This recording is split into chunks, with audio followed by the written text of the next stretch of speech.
আপনার সমস্যা নেই, কিন্তু আমার সমস্যা আছে তো। কিসের সমস্যা? অনেকক্ষণ ধরে আপনি মেন মেন মেন মেন করে প্রশ্ন করতেছেন, আর আমি পুঁটি মাছের মতো আপনাকে উত্তর দিয়ে দিতেছি। প্রশ্ন খালি আপনি একা করবেন, আমি করব না। অবশ্যই প্রশ্ন করবেন, হ্যাঁ। আব্বা তুমি চুপ করে বসো। আপনি আমাকে বিয়ে করবেন, আমি আপনাকে বিয়ে করব। তাহলে আপনি যেহেতু আমাকে প্রশ্ন করছেন, আমার তো কিছু প্রশ্ন থাকতে পারে। আপনার নাম কি? হ্যাঁ, আপনার নাম কি? ও আমার নাম রোবেল ইশতিয়াক, আমার আব্বার নাম হচ্ছে আজাদ ইশতিয়াক। শুধু আপনার নাম জিজ্ঞেস করছি। কোন ক্লাস পর্যন্ত পড়াশোনা করছেন? আমার ও, ইয়ে ক্লাসের রোল নাম্বার কত ছিল ক্লাস 10-এ? আচ্ছা, আব্বা তুমি চুপ করো। ক্লাস 10-এর রোল নাম্বার কত ছিল? ক্লাস মনে হয় ছিল 26-27 এরমই মনে হয়। স্কুলে সপ্তাহে কয়বার মার খেতেন স্যারের হাতে? ঠিক আছে, আই এম সরি।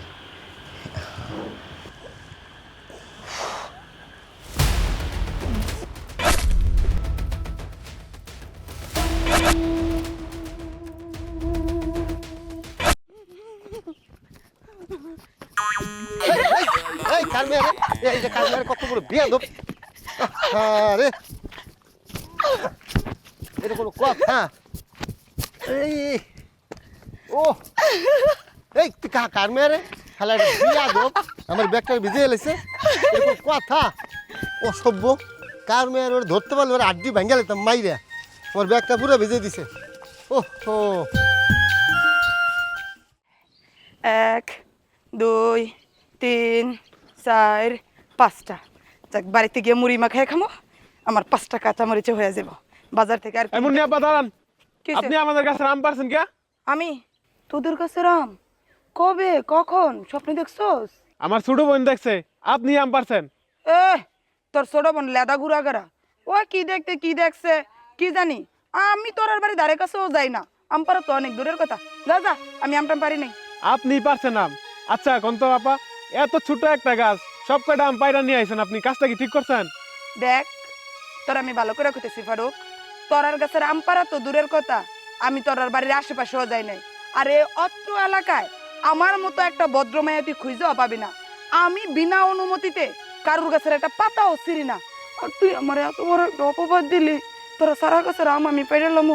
আমি কি লাদা গুড়া করা রে? তাহলে কি আমার ছোট বোন মিথ্যা কথা কইছে? আর আপনি ওজন কেমন এটাও তো আমি জানি। আই তুই তুই তুই- তুই কি করতে চাইতেছস? তুই কি আমার সুর কইতেছস? তো চুরি তো আপনি আম পারছেন, আপনি শিকার যাইতেছেন না কে? দেখ, তুই কিন্তু বেশি কথা কইতেছ। আমি যেহেতু আমি পারছি না কইছি, তার মানে আমি পারছি না।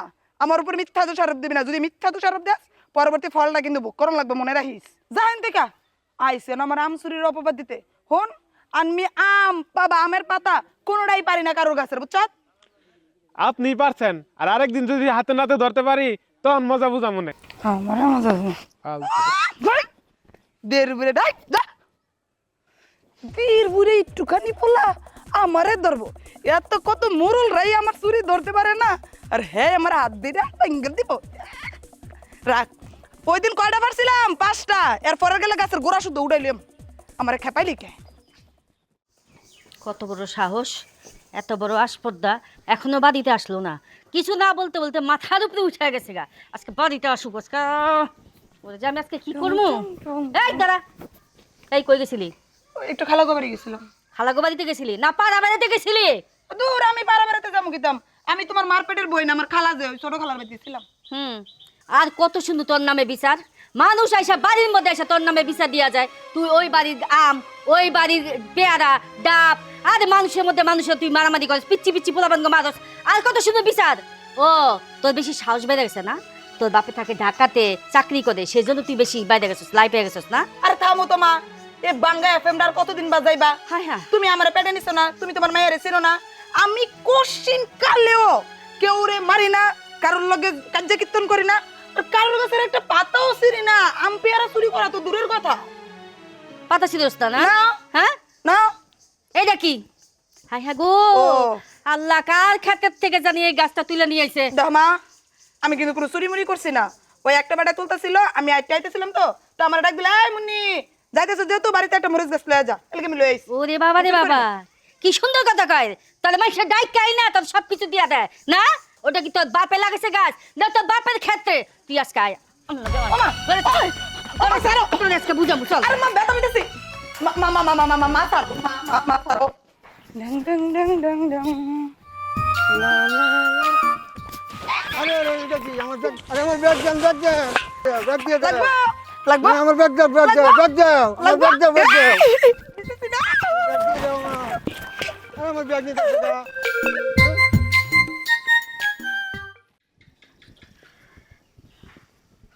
মুন্নির মা, মুন্নির মা,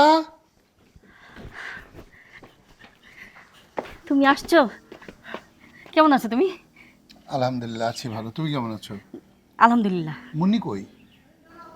তোমার মেয়ে ঘরে বসে থাকার মেয়ে? আরে তোমার মেয়ে কার বাড়িতে গিয়ে কোথায় কি গন্ডগোল লাগাচ্ছে, কার সাথে মারামারি করছে আল্লাহ জানে। কার বাড়িতে গিয়ে ফলগুলি পাচ্ছে, আম পারে না কাঁঠাল পারে, আল্লাহ আমি ওর জন্য অসহ্য হয়ে গেছি। আচ্ছা, মেয়েটা তো আমার ছোট, ওর ছেলে মানুষই এখনো যায়নি। খামাখা তুমি ওর উপর রাগ হচ্ছ। না, আমি রাগ হচ্ছি না, আমি তোমার উপরে রাগ হচ্ছি। এই তোমার আশকারা পেয়ে পেয়ে মেয়েটা যে এরকম হয়েছে, একেবারে অশান্তি করে রেখেছে। তুমি যদি ছোটবেলা থেকে ওকে শাসন করতে তাহলে তো এরকম হতো না। শোনো, 8-9 বছর পর্যন্ত বাবা শাসন করতে পারে, কিন্তু একটা সময় আসে তখন বাবারা আর মেয়েকে শাসন করতে পারে না। তখন দায়িত্ব হলো মার। মাই মেয়েকে মানুষ করার সমস্ত দায়িত্ব কাঁধে তুলে নেয়। বাবার কাজ শুধু টাকা রোজগার করা, সংসারে টাকা অর্থ যোগান দেওয়া। আর মার কাজ মেয়ে কোথায় যাচ্ছে, কার সঙ্গে ঘুরছে, কার সঙ্গে মিশছে, এগুলো মাদের দায়িত্ব। তুমি তোমার দায়িত্ব পালন না করে সম্পূর্ণ দোষ আমার উপরে চাপিয়ে দিচ্ছ। হ্যাঁ, আমি আমার দায়িত্ব পালন করতে যাই, যখন বলি তখন আমার শাসন শোনে না, বলে তুমি কেন এত কথা বলছো, আমার বাবা তো কিছু বলে না। কি করবো তখন বলো? দেখো, বাবার বাড়িতেই মেয়েদের সমস্ত স্বপ্ন পূরণ করে। এই যে দৌড়াদৌড়ি লাফালাফি যা কিছু করে বাবার বাড়িতেই করে, শ্বশুর বাড়ি গিয়ে মেয়েরা কি সেটা করতে পারে? আরে আমার মেয়ের বিয়ে হলে দেখবে ও সব ঠিক হয়ে গেছে, একদম ও লক্ষ্মী বউ হয়ে সে বাড়িতে থাকবে। এই, তুমি কি এখানে দাঁড়িয়ে দাঁড়িয়ে আমার সঙ্গে ঝগড়া করবে? 1 মাস পর আমি বাড়িতে আসলাম, কোথায় আমার সঙ্গে তুমি ভালো ব্যবহার করবে তা না, তুমি উল্টা আমার সাথে ঝগড়া শুরু করে দিয়েছো বাইরে। চলো ঘরে চলো। চলো। মুন্নি, মুন্নি, কই গেল মেয়েটা? সত্যি তো, আমি আসছি কখন কখন। এই, কই গেছিলি? বা আমি ওই একটু বান্ধবীর বাড়িতে নোটস আনতে গেছিলাম। নোট কই? ও, আনতে মনে হয় ভুলে গেছি। বাবা তুমি কখন আসছো? কখন আসছি না, অনেক আগে আসছি। এসব আমি কি শুনছি? সমস্ত গ্রামের লোক তোর এগেইনস্টে যা তা কথাবার্তা বলতেছে। কারো ঘরে ধান চুরি করছিস, চাল চুরি করছিস, কারো মাথা ফাটাচ্ছিস। এইসব দেখার জন্যই কি আমি তোকে বড় করেছি? হ্যাঁ, বাবা দেখো বাবা, আসলে হয়েছে কি, আমি স্কুলে পড়াশোনায় খুব ভালো ছাত্রী, তো এজন্য মানুষ আমার নামে হিংসে করে এরকম মিথ্যে কথা বানায় বানায় বলে। আমি পড়াশোনা ছাড়া কিচ্ছু করি না। ও আহারে, তুমি যে কত ভালো ছাত্রী মা। 5 বার টেস্ট পরীক্ষায় ফেল করে ম্যাট্রিক পরীক্ষা দিতে পারোনি, তুমি সেই ভালো ছাত্রী। পড়াশুনো বাদ দিয়ে গ্রামে শুধু দস্যিপনা করে বেড়াও না? কাকে মারবা, কাকে ধরবা, কার গাছের আম চুরি করবা, কার মুরুখ চুরি করবা। আর এই কমপ্লেন শুনতে শুনতে তোমার মা পাগল হয়ে গেছে, স্ট্রোকের রোগী হয়ে যাচ্ছে দিন দিন। আমি থাকি না বাড়িতে, আর সেই সুযোগে তুমি এগুলো করো। এরপর যদি তোর মার কথার অবাধ্য হোস তাহলে থাপড়ে তোর দাঁত ফেলে দেবো। যা বাড়ি যা।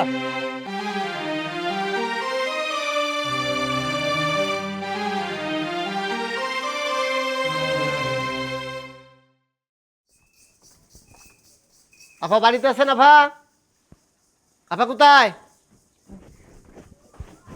হ্যাঁ। কি ভাই? শুনেন, এমন মেয়ে কেমনে বানাইছেন? কেন একটা কি? চরম বিয়াদব। ওই দিনকে আমি রাস্তাতে যাইতেছিলাম, আমার হাতের তা ব্যাগটা থাবাতে নিয়ে পানিতে ফেলাই দিছে। যদিও মেয়ে না হয়ে ছেলে হইতো, থাপড়ে সাইড সব কিতাব ফেলাই দিতাম। শুনেন, যদি আপনি এখন শাসন না করেন, আমি এলাকা ভরে মাইক লাগাইয়া বদনাম করবো আপনার মেয়ের নামে। কেমনে মেয়ে বিয়ে দেন আমি দেখে ছেড়ে দেবো, কথাটা ভালো করে মনে রাখেন।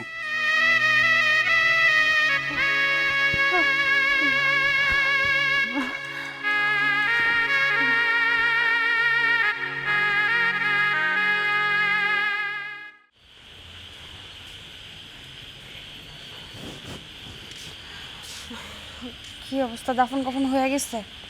হ্যাঁ হয়ে গেছে। আচ্ছা, জানা যায় কেমন লোক হয়েছিল? জানা যায় অনেক মানুষ হয়েছিল। আচ্ছা, যাক ভালো।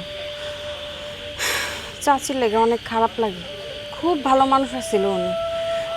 ও আসলেই চাচিও অনেক ভালো মানুষ ছিল, ওনার জন্য খুব খারাপ লাগতেছে। কিন্তু মুন্নি আর চাচার চিন্তা করলে অনেক খারাপ লাগে। চাচা তো সবসময় শহরে থাকছে, আর চাচি এই জায়গায় সারাক্ষণ তার মাইয়ার পিছনে পিছনে সময় দিচ্ছে। সে ঠিক মতন ওষুধগুলাও খাইতে পারত না, সারাক্ষণ ওর চিন্তাই তো দিন পারও করতো। এদিকে চাচা শহরে একা একা আসছিল, এখন চাচারে কে দেখবো, আর এই মুন্নির পাগলামি কে থামাইব? হ কি আর করার, এখন এমনি মাইনা চলতে হইব, কি করে। চলো ঘরে চলো, মন খারাপ করো না। কি আর করবো, একদিন তো সবাই যাইতে হইব। হ্যাঁ চলো।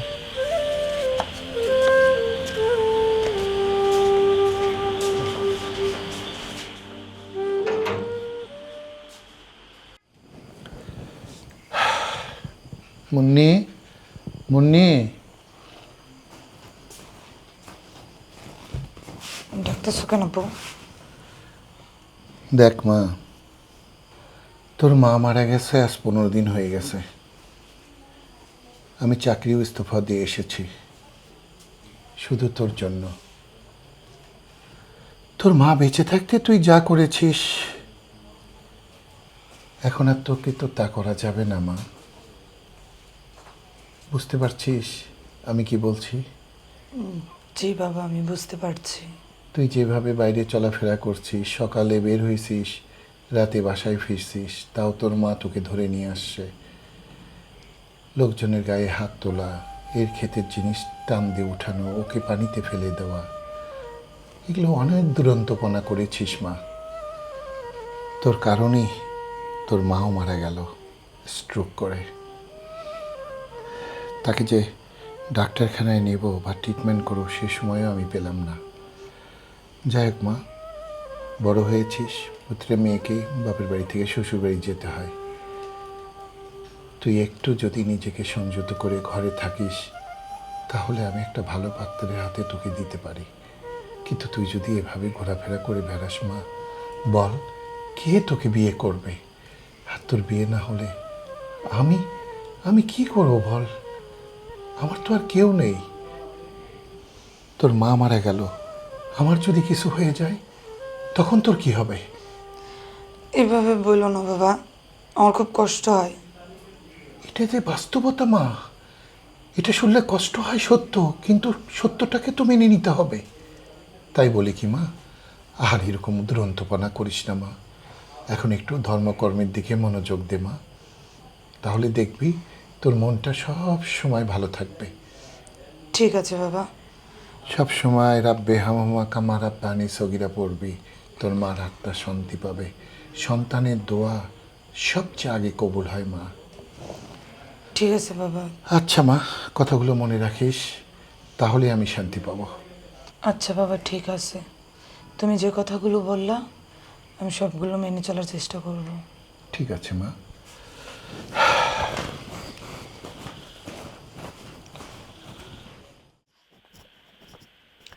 সোহাগ, সোহাগ বাড়ি আছো?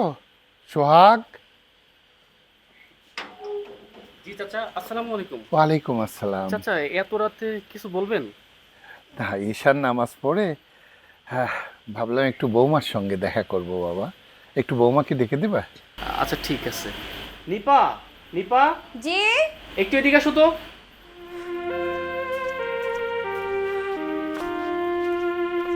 আসসালামু আলাইকুম চাচা। ওয়ালাইকুম আসসালাম। কেমন আছেন চাচা? আলহামদুলিল্লাহ ভালো। তোমরা ভালো আছো মা? এই তো আলহামদুলিল্লাহ, আমরা ভালো আছি। তো এত রাতে বেলা? মারে, তুমি তো জানো তোমার চাচি মারা গেছে আজ 15 দিন হলো। মেয়েটা বাড়িতে একা, আমি চাকরি ছেড়ে দিয়ে আসছি। মেয়েটা তো ওর দুরন্তপনা কিছুতেই কমতেছে না। ছোটবেলা থেকে ওর প্রতি আমি যত্ন নেইনি মা। ধর্মকর্মের মধ্যে যদি রাখতাম তাহলে মেয়েটা ঘরের বাইরে কখনোই যেত না। মা গো, তোমাকে যে একটা দায়িত্ব নিতে হবে মা। কি চাচা বলেন আপনি? তুমি একটু আমার বাড়িতে গিয়ে মুন্নিকে একটু বোঝাবা মা। ও বড় হয়েছে, এখন ওর মা নাই। আমি আর কয়দিন, ওর একটা বিয়ে শাদী দিতে হবে। ও যদি এখন একটু নিজেকে সংযত করতো, একটু ভালো থাকতো, ভালোভাবে চলতো, ধর্মে কর্মের মধ্যে থাকতো, তাহলে ভালো ছেলে দেখে আমি বিয়ে দিতে পারতাম। আমার এই উপকারটা করো মা, তাহলে আমি অনেক। চাচা আপনি এমন করে করেন না, ও তো আমার ছোট বোনের মতন। আপনি যেহেতু বলছেন, আমি আপনাকে বাড়িতে যাবো, যাই ওরে আমি বুঝামো আমার মতো করে। ঠিক আছে মা, ঠিক আছে, অনেক খুশি হলাম। তুমি তাহলে এসো মা। হ্যাঁ, রাত হয়ে গেছে, আমি বাসায় যাই। চাচা চলেন রাতের খাবারটা একসাথে খেয়ে নেই। না বাবা, মুন্নি বসে থাকবে, ওর সঙ্গেই খাবো। আসি। ঠিক আছে, আসসালামু আলাইকুম। ওয়ালাইকুম আসসালাম। চল ভিতরে চল।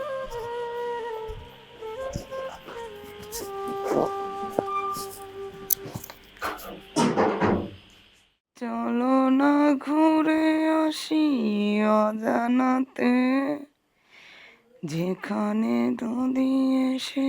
আসসালামু আলাইকুম। আরে ভাবি, বসেন বসেন। ওয়ালাইকুম আসসালাম।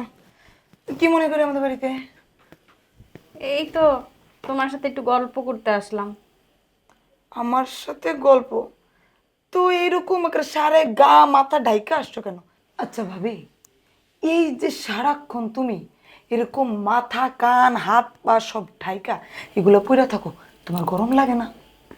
না, আমার গরম লাগে না, আমার খুব ভালো লাগে, কারণ আমি পর্দায় আছি। আল্লাহ তাআলা বলছে নারীদেরকে পর্দায় থাকার জন্য। হ্যাঁ, আমি তো আমাগো বাড়ি থেকে তোমাগো বাড়িতে আইছি। রাস্তাঘাটে কত পুরুষ পোলা দাঁড়ায় থাকে, তারা যদি আমারে দেখে, এই কারণেই আমি এটা পড়ছি। তো দেখলে কি হয়েছে? তোমার কি খায় ফেলাবো না? তুমি কোনো দিকে ক্ষয় হয়ে যাবা। এই তো বোন, এই কথাটাই তো তুমি বুঝো না, এই কারণেই তো পাগলামি করো, এরকম মাঠে ছোটাছুটি করো, মানুষের জিনিসপত্র নষ্ট করো। তুমি একটা মাইয়া মানুষ, ভুলা যাও না কিন্তু। তো কি হয়েছে? তুমি কি জ্ঞান দিতে এসছো নাকি? না বোন, তোমার আমি জ্ঞান দিতে আহি নাই, তুমি আমার বোনের মতো। আর একজন মেয়ে মানুষ হিসেবে আরেকজন মেয়ে মানুষে একটু উপদেশ দেওয়া আমার কিন্তু দায়িত্ব। শুরু হয়েছে, শুরু হয়েছে এফএম রেডিও বাজান। দেখো ভাবি, আমার মা আগে আমার কানের কাছে বাঙ্গা এফএম রেডিও বাজাইতো, আমার মা ডাইস্টক করে মরছে, আমি বাচ্চা গেছি। অ্যাটলিস্ট কেউ আমার কানের কাছে জ্ঞানের জ্ঞানের জ্ঞানের জ্ঞানের কেনা সারাদিন কয় না পড়াশোনা করে পড়াশোনা করে পড়াশোনা করে। আরে পড়াশোনা আমার মাথায় ঢুকে না, আমি মেট্রিক পরীক্ষা দিতে পারি না, 5 বারেও আমার জ্ঞানের জ্ঞানের করলে কাম হইব? এখন আমার মাড়াই মরে গেছে, আমার বাপটাই জাগায় বেজাগায় সুযোগ পাইলেই সময় অসময় জ্ঞান দেওয়া শুরু করে। এখন তুমিও বাড়ি বেয়ে জ্ঞান দিতে এসছো, আমি সব বুঝি ভাবি। এই যে কি হিজাব টিজাব পর্দা করে চললে যে সোয়াব হয়, আল্লাহ খুশি হয়, আমি সব বুঝি, কিন্তু আমার ভালো লাগে না। এই যে তুমি একটা কথা কইলা, তোমার মায় মইরা গেছে, তুমি বাচ্চা গেছো, মরতে কিন্তু আমাকে সবাই হইব। তুমি, আমি, তোমার বাবা, সবাই কিন্তু আমরা একদিন মইরা যাবো। কিন্তু মরার পরে কবরে যাই আমরা কি জবাব দিব, এটা একবার চিন্তা করে দেখছো? দেখো ভাবি, 2 দিনের দুনিয়া, এত আজাইরা চিন্তা ভাবনা করে সময় নষ্ট করতে পারবো না। যতক্ষণ চিন্তা ভাবনা করে সময় নষ্ট করবো, ততক্ষণ একটু ঘুরমো ফিরমো, আমার ভালো লাগবো। এখন তুমি কি লাগে আমার কাছে আইসো, ওই আসল কথা ডাকো। শোনো, আমি একজন মুসলিম নারী, মুসলিম নারী হিসেবে আমার একটা দায়িত্ব আছে, সেই দায়িত্বটুকু পালন করতে আইছি। শোনো বোন, তুমি এখন থেকে 5 ওয়াক্ত নামাজ পড়বা। পড়মু। যদি তুমি আরবি পড়তে না পারো, কোরআন শরীফ পড়তে না পারো, তাহলে তুমি আমাকে বাড়িতে যাইও, আমি তোমারে শিখাই দিব মনে। আচ্ছা যাবো। আর একটা কথা, অনেক তো এইভাবে চলছো, এখন একটু পর্দা কইরা চইল। আচ্ছা করমু। আর কিছু কইবা? না বোন, আর কিছু করার নাই। তাহলে এখন যাও। শোনো, আমি এই পর্যন্ত যা কিছু বললাম, এগুলো একটু মেনে চইলো, দেখো জীবনটা অনেক সুন্দর হবে। ঠিক আছে। ঠিক আছে, আমি তাহলে আজকে আসি। যাও। আসসালামু আলাইকুম। ওয়ালাইকুম আসসালাম। উফ, আমার বাপের জ্ঞান, এই মহিলার জ্ঞান, মাথাটা একদম জ্যাম হয়ে যায়, সহ্য। চলো না ঘুরে আসি অজানাতে। আল্লাহ, এটা কাটে পড়ে গেল। ও মাগো, যেখানে নদী এসে। ভাই সাহেব, কিছু জিজ্ঞেস করার থাকলে করেন। আসলে ভাই সাহেব, এখন আর আমরা জিজ্ঞেস করব কি, হ্যাঁ। এখন যুগ জমানা হয়েছে অন্যরকম। আমার ছেলেই জিজ্ঞেস করবো। আচ্ছা আচ্ছা, জিজ্ঞেস করো বাবাজি। বলছি আপনার নাম? আমার নাম মুন্নি রহমান। মাশাআল্লাহ, সুন্দর নাম। বলছি, আজকে যে আপনাদের বাড়িতে আপনাকে দেখতে এসেছি, আপনি কি এই বিয়ের জন্য সম্মতি দিচ্ছেন? হ্যাঁ, আমার বাবা যেখানে আছে সেখানে আমার বিয়ে নিয়ে কোনো আপত্তি নেই। আচ্ছা, কোরআনের মানে কোরআন শরীফ পড়তে পারেন আপনি? হ্যাঁ, পারি। মাশাআল্লাহ, আলহামদুলিল্লাহ। ঠিক আছে, আরেকটা ছিল প্রশ্ন, লেখাপড়া কত দূর করেছেন? আমি মেট্রিকে 5। জিপিএ 5 বাবা। না, ভালো ভালো ছাত্রী তো। তাই না, মেট্রিকে 5 বার ফেল করছি। এই 1 মিনিট, না সমস্যা নেই, এটা তো অভিজ্ঞ সম্পন্ন লেখাপড়া, সমস্যা নেই। আপনার সমস্যা নেই, কিন্তু আমার সমস্যা আছে তো। কি সমস্যা? অনেকক্ষণ ধরে আপনি মেন মেন মেন মেন করে প্রশ্ন করতেছেন, আর আমি পুঁটি মাছের মতো আপনাকে উত্তর দিয়ে দিতেছি। প্রশ্ন খালি আপনি একা করবেন, আমি করব না। অবশ্যই প্রশ্ন করবেন, হ্যাঁ। আব্বা, তুমি চুপ করে বসো। আপনি আমাকে বিয়ে করবেন, আমি আপনাকে বিয়ে করব। তাহলে আপনি যেহেতু আমাকে প্রশ্ন করছেন, আমার তো কিছু প্রশ্ন থাকতে পারে। আপনার নাম কি? হ্যাঁ, আপনার নাম কি? ও, আমার নাম রোবেল ইশতেক, আমার আব্বার নাম হচ্ছে আজাদ ইশতেক। শুধু আপনার নাম জিজ্ঞেস করছি। কোন ক্লাস পর্যন্ত পড়াশোনা করছেন? ইয়ে, অনার্স অনার্স। অনার্স। ক্লাসের রোল নাম্বার কত ছিল ক্লাস 10-এ? আচ্ছা, আব্বা, তুমি চুপ করো। ক্লাস 10-এর রোল নাম্বার কত ছিল? ক্লাস মনে হয় ছিল 26-27, এর আমি মনে হয়। স্কুলের সপ্তাহে কয়বার মার খাইতেন স্যারের হাতে? মার খাইতেন কয়বার? অঙ্কের স্যার একটু মারতো। ও, তার মানে আপনি অঙ্কে গোবর পচা। আমি কিন্তু আবার অঙ্কে হেভি পাকা। মনে করেন মিনিমাম আমি অনেক নাম্বার পাইতাম অঙ্কে, 11-12 তো আমি পাইতামই অঙ্কে। এটা মনে রাখবেন। আর এটা তো আপনার আব্বা না? হ্যাঁ, আমারই তো আব্বা। তারপর ইন্দিরের মতো চায় থাকে। এটা কি আপনার আসল আব্বা না নকল আব্বা? আব্বা, তুমি চুপ করে বসো। সংসারটা আমি করবো, তুমি না। আমি যেহেতু সংসার করবো, আমারটা আমারে বুঝে নিতে দাও। আচ্ছা, আপনি এক কাম করেন। এখন তো মানুষের উপরে খুলুস দেখে বোঝা যায় না ভিতরটা কি আছে। পানস আপনার দোরা সাপের তোমার বুঝতে হইব। এই, আপনি একটু দাঁড়ায় হাঁটেন তো, দেখি পাও ব্যাংকা ট্যাঙ্কা আছে কিনা, বা ঠিক আছে কিনা, আপনি ফিট কিনা। দাঁড়ান, এবার একটু হাঁটেন। হাই, কি পিঁপড়ের মতো হাঁটতেছেন? পা একটু ঝাইরে হাঁটেন, দেখি আলগা পাউটা আবার লাগানো কিনা। হ্যাঁ, তোর হাঁটা চল, তো এ বিয়ে হবে না। বাবা, বুইরা আদার ধাস দেখি অনেক। এই বসেন। আপা, বসো, একটু মাথা ঠান্ডা করো। হ্যাঁ, শোন, যত কথাই বলিস, এ মেয়ের সঙ্গে তোর বিয়ে হবে না। এ মেয়েকে দেখে আমার পছন্দ না। আব্বা উত্তেজিত হয়ে না, বলছি কি, এই দেখেন, এই যে আমার পা খোলা না, একদম ভালো। আব্বা, আমি এই মেয়েটাকে বিয়ে করবো আব্বা। এই মেয়েটাকে আমার পছন্দ হয়েছে, তুমি না করো না আব্বা, তুমি রাজি হয়ে যাও আব্বা। আমার মুখের দিকে তাকায় না হয়ে করো না আব্বা। আচ্ছা ভাই সাহেব, আমার একমাত্র ছেলে, ও যখন রাজি আছে আপনার মেয়েকে বিয়ে করার জন্য, তাহলে আমার কোনো আপত্তি নেই। শুক্র আলহামদুলিল্লাহ।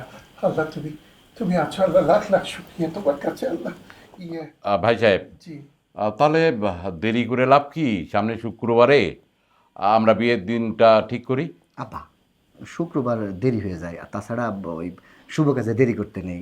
এসেই যখন পড়েছি, তুমিও আসো, আমি আছি, এখন শুধু কাজী সাহেব আসলেই তো বিয়েটা কবুল পড়িয়ে রাখো। হ্যাঁ, তাহলে আমি কাজী সাহেবকে ফোন দেই।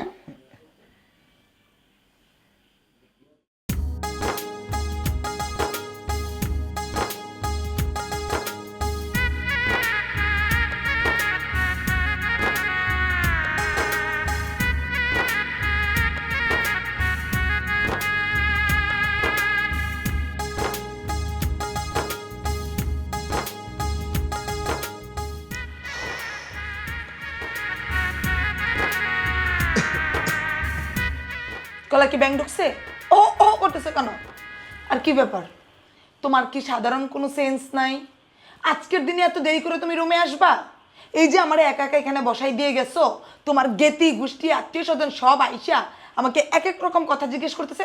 একবার কয় বোমা উঠা দাঁড়াও, আবার কয় বসো, একবার কয় তোমার কানটা দেখি, একবার বলে তোমার চুলটা দেখি। আশ্চর্য ব্যাপার। আর কি একটা ঘরে এনে আমার দিয়ে গেছো, এত বড় বড় টিকটিকি যাচ্ছে, আরশোলা যাচ্ছে, আমি কি ভয় পাইছি তুমি জানো? ঠিক আছে, আই এম সরি। আসলে আমার দেরি হতো না আসতে, আসতে একটু দেরি হয়ে গেল।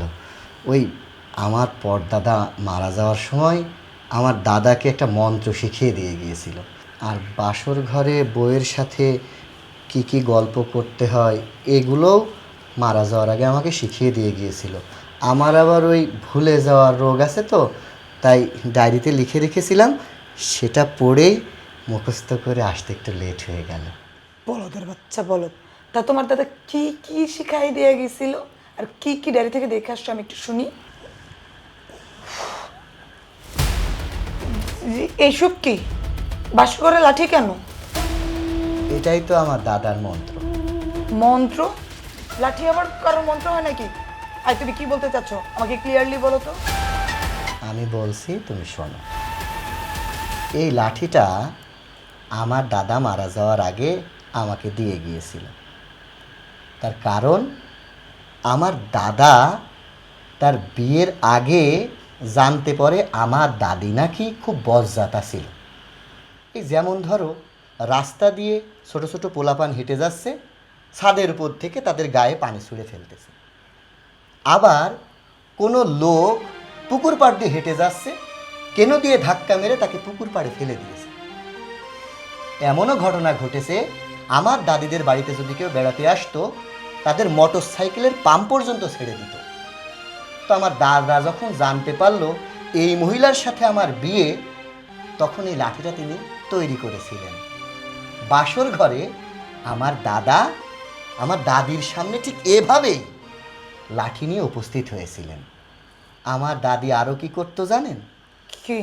মুরব্বীদের সাথে সম্মান করতো না, আদব কায়দা বলতে তার মধ্যে কিচ্ছু ছিল না। এলাকার কোনো মানুষকে সে শান্তিতে ঘুমাতে দিত না। সে মনে করত সে যেটা করছে সেটাই ঠিক। পরবর্তীতে আমার দাদা তাকে বিয়ে করে বাড়িতে নিয়ে আসেন। বিয়ের রাতে এই লাঠিটা তিনি তৈরি করেছিলেন। আমি যেভাবে বসে আছি, আমার দাদাও ঠিক আমার দাদির সামনে এইভাবে লাঠি নিয়ে বসেছিলেন। এরপরে কি করেছিলেন জানেন? কি? আমার দাদিকে পা থেকে মাথা পর্যন্ত পিটাতে পিটাতে থেতলিয়ে দিল। এরপরে মাথা থেকে পা পর্যন্ত পিটাতে পিটাতে এমন অবস্থা করলো আমার দাদি অজ্ঞান হয়ে গেল। এরপরে কি করবে দাদা? আমার দাদিকে সাথে সাথে হসপিটালে ভর্তি করলো। এমন থেতলাইছে যে 1 মাস পর তার সুস্থ হয়ে বাড়িতে ফিরতে হয়েছে। এরপর আমার দাদি সেই যে ভালো হইল, আমার দাদার সাথে উঁচু গলায় কথা বলে না, আর এলাকার মানুষের সাথে খুব ভালো আচরণ করে। সেই যে আমার দাদি ভালো হইল, সারা জীবনে সে কখনো আর খারাপ হয় না। আমার দাদা মারা যাওয়ার আগে এই লাঠিটা আমার হাতে দিয়ে বলেছিল, বলা তো যায় না, ভবিষ্যতে যদি এই বংশের মধ্যে আবার কোনো সময় তোর দাদির চরিত্রের কোনো মানুষ বউ হয়ে আসে, তখন এই লাঠিটা তোর কাজে লাগতে পারে। ওমা, ঘটনা তো সত্য। এখন তো দেখছি আমার দাদির চরিত্রের সাথে তোমার হুবহু মিল। এখন তুমি বলো, আমি তোমাকে মাথা থেকে পিটাতে পিটাতে কি পা পর্যন্ত নিয়ে যাব, নাকি পা থেকে পিটাতে পিটাতে মাথা পর্যন্ত উঠবো? সিদ্ধান্ত তোমার। এইসব তুমি কি বলছো? আরও বলেছে, বাসর রাতে শুরু হওয়ার 5 মিনিটের মধ্যে যদি এই ঘটনা আমি না ঘটাই, 6 মিনিট হয়ে গেলেই নাকি ডিসকোয়ালিফাই। এইবার কও, সিদ্ধান্ত তোমার, কোন থেকে আগে শুরু করব বলো। এই এই থামো। তোমার দাদি তো হসপিটালে গিয়ে 1 মাস পরে সুস্থ হয়ে ফিরে এসে ভালো হয়েছে। আমি যদি তার আগেই ভালো হয়ে যাই, এখনই যদি আমি ভালো হয়ে যাই, তাহলে আমার মারবা না তো? না, আমার দাদি হসপিটালে যেয়ে ভালো হয়েছে, তুমি যদি ওষুধ খাওয়ার আগেই সুস্থ হয়ে যাও, তাহলে আমি শুধু শুধু টাকা দিয়ে কেন ওষুধ কিনতে যাব? কোনো দরকার নেই। তবে হ্যাঁ, একখান কথা, দাদা কিন্তু এইটাও বলে গেছে, মাঝে মধ্যে যদি আবার পুরাতন জিনিস চাগান দিয়ে ওঠে, তখন কিন্তু এইটা আবার শুরু করতে হবে। না না না, আজকে থেকে মরার দিন পর্যন্ত আমি তোমার কথা দিতেছি, আমি ভালো হয়ে গেছি এই মুহূর্ত থেকে। আমি আর কোনো দিন কারোর সাথে কোনো ভণ্ডামি করব না, শয়তানি ফাজলামি করব না, সবাইকে সম্মান দিয়ে চলবো, আদব কায়দা মাইনা চলবো। তাও আমার মাইরো না। ঠিক আছে, তাইলে আর কি। শোনো, এই মন্ত্র ভবিষ্যতেও কাজে লাগতে পারে। ধরো আমার নাতিপুতি হবে, আমার ছেলের বউ, নাতিপুতির বউরা যদি আবার তোমার মতো বা আমার দাদির মতো চরিত্রের হয়, তখন তো আবার এই মন্ত্র কাজে লাগাইতে হবে। তাই আজকের মতো আমি এইটা আলমারির উপরে তুলে রাখলাম। বেশি ডিস্টার্ব করলে কিন্তু আবার পরে কাজে লাগাবো।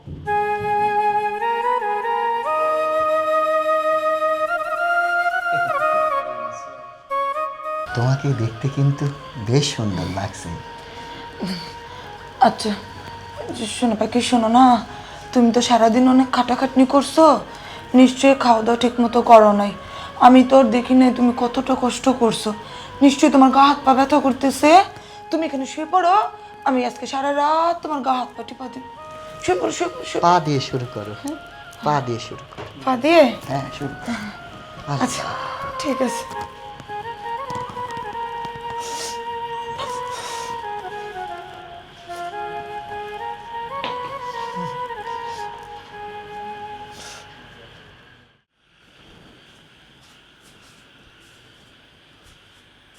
মুন্নি, মা মুন্নি, মুন্নি।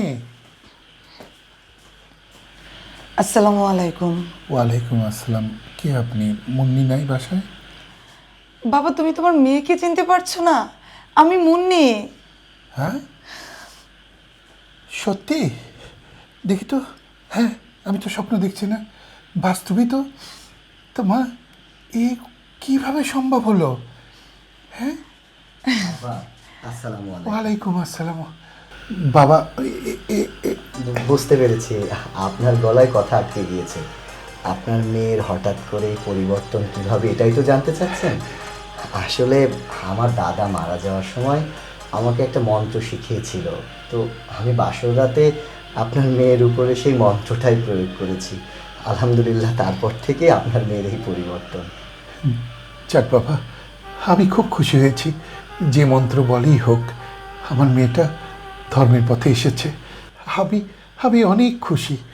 এই মন্ত্রটা যদি কেউ আগে দিত, তাহলে আমার মেয়েটা এত খারাপ হতো না। আল্লাহ, এখন আমি মরেও শান্তি পাবো। আল্লাহ, তুমি লাখ লাখ শুকরিয়া তোমার কাছে। আজ আমার মেয়ের পরিবর্তন হয়েছে। আয় মা, এসো বাবা।